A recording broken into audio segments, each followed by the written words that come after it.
Lei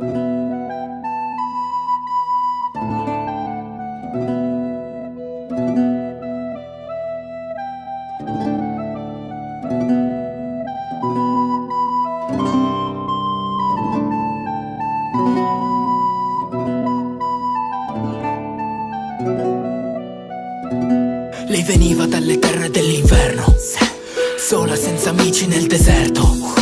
Nei suoi occhi stanchi c'era fuoco congelato, sulle spalle il suo passato, il suo nemico più spietato. Lei non dava fiato a quel suo cuore che era puro. Non aveva mai sentito la pretesa di un augurio, ne aveva mai veduto alcuno darle l'illusione d'aver davvero dato ascolto al suo aiuto. Ne aveva viste tante, più di quante credi. Se era fatta grande, sempre in piedi. Dava alle altre piante i suoi bisogni e i loro rimedi. Fu schivata dalle mandrie quando il mondo scelse cedi. E fu buttata giù, schiacciata faccia a terra. Non ce la faceva più, ma in fondo questo a chi interessa. La sua storia l'ha forgiata, è cresciuta nella guerra. Cuore da guerriera, lacrime da principessa. Senza la nebbia, ma quando se ne andrà, tra queste montagne la luce arriverà.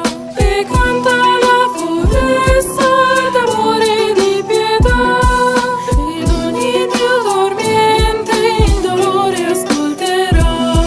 Lui veniva dal villaggio sopra il fiume, viveva nell'oscurità col sogno della luce. Aveva fatto il ladro, il cercatore, il cacciatore. Aveva combattuto pure ed anelato avere piume. Tutto per poter donare di più. Desiderava solo amare, dare la felicità, restituire mai nessuno ci fu. Giorno dopo giorno un altro amico se ne va. E se la storia insegna lui, scelse d'essere sciocco. Soffiavan tempi bui ma lui credeva al bene in fondo. C'erano momenti in cui lui stava per farsi morto. Un eco su Rapa Nui, un biglietto sul suo corpo. Ma non cedette mai, come i più grandi eroi. Sarò il tuo esempio mondo, si può fare.